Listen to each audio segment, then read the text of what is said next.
Welcome to குட்டி கதை ST studio channel. நம்ம சேனலை இப்போ தான் ஃபஸ்ட் டைம் பார்க்குறீங்கன்னா நம்ம வீடியோவை லைக் பண்ணுங்கள், ஷேர் பண்ணுங்கள், கமெண்ட் பண்ணுங்கள், மறக்காமல் சப்ஸ்கிரைப் பண்ணுங்கள். அப்போ தான் நாங்கள் போடுற ஒவ்வொரு வீடியோவும் உங்களுக்கு நோட்டிஃபிகேஷனாக வந்து சேரும். கொம்பு இந்த படத்தில் பேய் ஆவி பற்றி ரிசர்ச் பண்ணுற ஒரு பொண்ணு. அந்த பொண்ணு தான் நம்ம படத்தோட ஹீரோயின். அந்த ஹீரோயினுக்கு ரிசர்ச்சுக்கு உதவியாக 3 பேர் இருக்காங்க.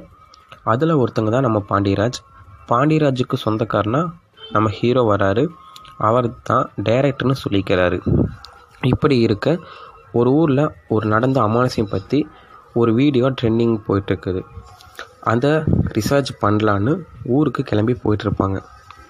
வழியில் போயிட்டுருக்கும்போது நம்ம ஹீரோயின் சொல்லுவாங்க, இந்த ஊரில் ரொம்ப நாளைக்கு முன்னாடி ஒரு ஊர் தலைவராக இருந்ததாகவும் அவர் ஒரு இடத்த வாங்கி அந்த இடத்துல இருந்த தென்னை மரத்தை வெட்டிட்டு வீடு கட்டிகிட்டு இருக்கும்போது ஒரு கர்ப்பிணி பெண் அந்த இடத்துல இறந்துட்டதாகவும், கொஞ்ச நாள் கழித்து அந்த ஊர் தலைவர் இறந்துட்டதாகவும், அவங்க பையன் அந்த வீட்டை கட்டி முடித்து ஒரு குடும்பத்தை அந்த வீட்டில் தங்க வச்சுருப்பார். அந்த குடும்பத்துலேருந்து ஒரு பொண்ணும் தூக்கு மாட்டி இறந்துட்டதாகவும், அதுக்கப்புறம் ஒரு டாக்டர் ஃபேமிலியாக அந்த வீட்டுக்கு வந்து தங்கியிருப்பாங்க. முதல்ல இறந்த பொண்ணு மாதிரியே அந்த டாக்டரோட ஒய்ஃபும் தூக்கு மாட்டி இறந்துருவாங்க அப்படின்ட்டு ஹீரோயின் சொல்லிட்டு வருவாங்க. ஒரு வழியாக இவங்க ஊருக்கு வந்து சேர்ந்துருவாங்க. ஊருக்கு வந்து சேர்ந்ததுக்கப்புறம் அந்த பேய் வீட்டோட சாவி யார்கிட்ட இருக்குன்னு கேட்க ஒருத்தங்க ஊர் தலைவர்கிட்ட இருக்குன்னு சொல்லுவாங்க. இவங்க போய் ஊர் தலைவர் பார்க்க ஊர் தலைவரும் தன்னோட பண்ணை வீட்டில் தங்க வச்சுருவாங்க. இவங்களும் அங்கே தங்கியிருப்பாங்க. அதுக்கப்புறம் அந்த பேய் வீட்டை போய் பார்ப்பாங்க. அங்கே ஒன்றும் இருக்காது. நெக்ஸ்ட்டு முதல் இறந்து போன பொண்ணோட ஃப்ரெண்டுக்கிட்ட போய் அந்த பொண்ணை பற்றி விசாரிப்பாங்க. இறந்து போனது என்னோடய ஃப்ரெண்டு தான். அவள் பேர் பிரியா. அவள் என்னோட காலேஜில் படித்தவ தான். அவளுக்கு ப்ராஜெக்ட் விஷயமா மணின்னு ஒரு பையன் இந்த ஊரில் இருந்தான். மணி ஒன் சைடாக பிரியாவை லவ் பண்ணிகிட்டு இருந்தான். ஆனால் பிரியா இது செட் ஆகாதுன்னு சொல்லிட்டான். அதுக்கப்புறம் 2 பேரும் ஃப்ரெண்ட்ஸாக தான் இருந்தாங்க. பிரியா ஒரு ப்ராஜெக்ட் மணிக்கிட்ட கொடுத்துருந்தா. ப்ராஜெக்டை முடித்து கொடுத்தா மணி. அதுக்கப்புறம் பிரியா எங்கள் வீட்டில் ஒரு ஃபங்க்ஷனு எங்கள் ஊருக்கு வந்திருந்தா. எங்கள் ஊரில் ஒரு மந்திரவாதி ஆவியெல்லாம் அடக்கி வச்சு ஒரு கொம்பை வச்சுருந்தான். அந்த கொம்பு பிரியா எடுத்துகிட்டு போய் அவங்க வீட்டில் வச்சுட்டான். கொஞ்ச நாள் கழித்து நாங்கள் எல்லாம் ஃப்ரெண்ட்ஸ் எல்லாம் பிரியா வீட்டுக்கு போனோம். அங்கே அவள் கொம்பை காமிச்சான்.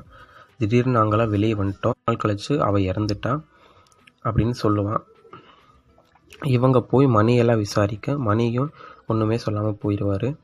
நெக்ஸ்ட்டு ஹீரோயின் அடுத்து செத்து போன டாக்டர் ஒய்ஃபை பற்றி விசாரிக்க அந்த பொண்ணு இந்த வீட்டுக்கு வந்து தான் கொம்பு தொட்டதுனால தான் அவள் இறந்துட்டான்னு தெரிய வரும். நெக்ஸ்ட்டு ஹீரோயின் தூங்கிட்டு இருக்கும்போது ஹீரோயினுக்கு கனவுல தான் கொம்பு தொடுறதாகவும் தானும் தூக்கு போட்டி சாகிற மாதிரியும் கனவு வரும். கோவத்தில் ஹீரோயின் போய் அந்த கொம்பை தேட அந்த பேய் வீட்டுக்கு போவாங்க. ஆனால் கொம்பு ஹீரோயின் கையில் கிடைக்காது. ஹீரோயினோட ஃப்ரெண்டு கையில் விழுந்துடும். அதுக்கு அவள் பயந்துக்குவான். ஹீரோயின் அந்த கொம்பை வாங்கி தான் கையில் வச்சுட்டு எல்லோரும் பேசுறதுனால அந்த கொம்பை அந்த வீட்டிலே வச்சு கேமரா செட் பண்ணி வச்சுட்டு போயிடுவாங்க. ஹீரோயின் ஃப்ரெண்டை யாரோ பயமுத்துற மாதிரி துரத்துற மாதிரியும் அவங்க பயந்துக்குவாங்க.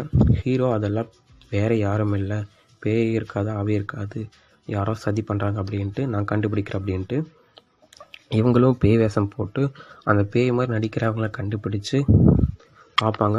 அப்போ தான் தெரியுது அந்த யார் அப்படின்னா நம்ம முதல் இறந்து போன பொண்ணோட லவ் பண்ண மணி தான். அவனை அடித்து ஹாஸ்பிட்டலில் மயக்கத்தில் விசாரிக்கும்போது அவன் சொல்லுவான், நான் சின்ன வயசுலேருந்தே அனாதை. ஸ்கூல் படிக்கும்போது எனக்கு ஒரு ஃப்ரெண்டு கிடச்சான். அவன் வேறு யாரும் இல்லை, நம்ம ஊர் தலைவரை தான். நானும் அவனும் சின்ன வயசுலேருந்தே தப்பு செஞ்சுட்டு வருவோம். நாங்கள் செய்யாத தப்பே இல்லை. நான் பிரியாவை லவ் பண்ணான், ஆனால் அவன் வேணான்னு சொன்னதே நான் அதை மறந்துட்டேன். அதுக்கப்புறம் என்கிட்ட ஒரு ப்ராஜெக்ட் கொடுத்துருந்தான். நான் அதை முடித்து கொடுக்க கால் பண்ணியிருந்தேன். அதுக்கப்புறம் அதை வீட்டுக்கு கொண்டு வர சொன்னால் ஓகேன்னு அவள் கால் கட் பண்ணாமல் என்னை பற்றி தப்பாக பேசினான். நான் கோவத்தில் என் ஃப்ரெண்டுக்கிட்ட போய் இதை சொன்னேன். அவன் ஒரு ஐடியா கொடுத்து பிளான் பண்ணி பிரியாவாக்கு எடுத்து தற்கொலை செய்ய பண்ணி வச்சிட்டோம். அதே மாதிரி தான் டாக்டர் ஒய்ஃபையும் அதே மாதிரி பிளான் பண்ணி எடுத்து கொலை பண்ணிட்டோம். நாள் கழித்து இந்த கொம்பை எங்களுக்கு சாதகமாக ஆக்கிட்டோம் அப்படின்னு சொல்லுவான். அவனை போலீஸில் பிடிச்சி கொடுத்துருவாங்க. அவனோட ஃப்ரெண்டான ஊர் தலைவரும் இறந்துருவான். அத்தோட இது பேய் ஆவி வேலை இல்லை, இது இவங்க 2 பேரும் செஞ்ச சதி அப்படின்ட்டு படத்தை முடிச்சிருவாங்க. இதே மாதிரி தமிழ் மூவி ரிவ்யூவை குட்டி கதையாக தெரிஞ்சுக்கணுமா, மறக்காமல் நம்ம சேனலை சப்ஸ்கிரைப் பண்ணுங்கள். என்ன படத்தை பார்க்கணுமோ அது கீழே கமெண்ட் பண்ணுங்கள்.